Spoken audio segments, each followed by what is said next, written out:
Radio سدائے حریت جموں و کشمیر آپ سے مخاطب ہے محمد طارق خصوصی اپڈیٹ کے ساتھ۔ آج کنٹرول لائن کی دونوں جانب پاکستان اور دنیا بھر میں مقیم کشمیری جدوجہد کے ہیرو برہان وانی کا چوتھا یوم شہادت یوم تجدید عہد کے ساتھ منا رہے ہیں۔ برہان وانی تحریک آزادی کی علامت ہیں۔ برہان وانی 17 برس کی عمر میں مقبوضہ کشمیر پر بھارت کے غاصبانہ قبضے کے خلاف جدوجہد میں شامل ہوئے۔ نہ صرف جدوجہد کو عملی رنگ و روپ دیا بلکہ سوشل میڈیا کے ذریعے اپنے پیغامات میں کشمیری نوجوانوں کو جدوجہد کا حصہ بننے کی تلقین کرتے رہے، اور نہ صرف ان کی زندگی بلکہ 2016 میں آج ہی کے روز بمڈورو کوکرناگ میں بھارتی سفاکوں کے ہاتھوں ان کے ماورائے عدالت قتل کے بعد سینکڑوں کشمیری نوجوان جدوجہد کا حصہ بنے۔ ان کی شہادت مسئلہ کشمیر کو پوری دنیا کی توجہ کا مرکز بنانے کا ذریعہ بن گئی۔ ان کی شہادت نے کشمیری عوام کے سینوں میں بھارت کے خلاف نفرت اور غم و غصے کے ایسے آتش فشاں کو جنم دیا جو پکتا ہی جا رہا ہے۔ ان کی شہادت نے بھارت کے خلاف ایک نئے انتفاضہ کو جنم دیا۔ افسانوی شہرت کے حامل برہان وانی کی نماز جنازہ میں 5 لاکھ کشمیریوں نے شرکت کر کے سرزمین کشمیر کے اس بہادر بیٹے کو ایسا خراج عقیدت پیش کیا ہے جو آزادی کے متوالوں کو تا صبح قیامت حوصلے بڑھانے کا باعث بنے گا۔ بھارتی سفاکوں نے 120 کشمیریوں کو برہان وانی کی شہادت کے بعد گولیوں کا نشانہ بنا کر شہید اور مہلک ہتھیار پیلٹ سے 160 نوجوانوں کے ایک یا دونوں آنکھوں کی بینائی سے محروم کیا ہے۔ ان کی برسی کے موقع پر آج پورے مقبوضہ کشمیر میں مکمل ہڑتال ہے۔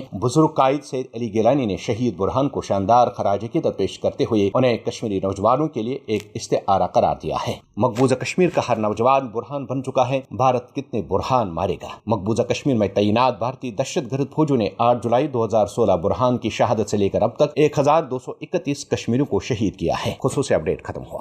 شہید برہان مظفر وانی تحریک آزادی کشمیر کے ایک نئے باب کا عنوان ہے۔ 4 سال قبل آج ہی کے دن قابض بھارتی فوج نے انہیں اپنے 2 ساتھیوں سمیت ماورائی عدالت قتل کیا تھا۔ کشمیری عوام میں شہید برہان وانی کی مقبولیت کا اندازہ اس عمر سے لگایا جا سکتا ہے کہ بھارتی فوج کے تمام تر ناروا ہتھ کنڈوں اور پابندیوں کے باوجود ان کی نماز جنازہ میں 3 لاکھ کے قریب لوگ شریک ہوئے تھے اور 20 مرتبہ ان کی نماز جنازہ ادا کی گئی تھی۔ مقبوضہ ریاست کے علاوہ آزاد کشمیر میں بھی ان کی غائبانہ نماز جنازہ کا اہتمام کیا گیا تھا۔ غاصب بھارتیوں نے برہان وانی کو بے دردی سے شہید کر کے اپنے طور پر ایک بڑی فتح سمیٹنے کا دعویٰ کیا تھا، لیکن حقیقت یہ ہے کہ برہان وانی کی المناک شہادت کے بعد مقبوضہ ریاست کے طول و عرض میں شروع ہونے والی بھارت مخالف انتفاضہ سے بھارت کے تمام ایوان لرز کے رہ گئے تھے، اور سفاک فوجوں نے بھارت مخالف اس نئی لہر کو دبانے کے لیے کیمیائی ہتھیاروں کا بے رحمانہ استعمال کیا، جس کے نتیجے میں سینکڑوں کشمیری اپنی بینائی سے محروم ہو گئے۔ ہندو استعمار کے لیے یہ جاننا ہی کافی ہے کہ جب تک برہان وانی جیسے شہیدوں کا لہو تحریک آزادی میں شامل ہوتا رہے گا، تحریک آزادی کا کارواں بھارتی استبداد سے غلو خلاصی کے لیے آگے بڑھتا رہے گا، کیونکہ آزادی کی تحریکیں کبھی تشدد سے نہیں دبتی۔ اقوام عالم کی تاریخ اس امر پر گواہ ہے۔ برہان وانی تو چلا گیا، لیکن اس نے اپنے خون سے جو شمع روشن کی وہ آج بھی کشمیری نوجوانوں کو آزادی کی راہ دکھا رہا ہے۔ یہی وجہ ہے کہ آج مودی کی جنونی سرکار بوکھلاہٹ کے عالم میں ان آزادی پسند نوجوانوں کو کچلنے کے لیے مقبوضہ ریاست میں تاریخ کے بدترین مظالم ڈھا رہی ہے، لیکن رسوائی اس کا مقدر ہے۔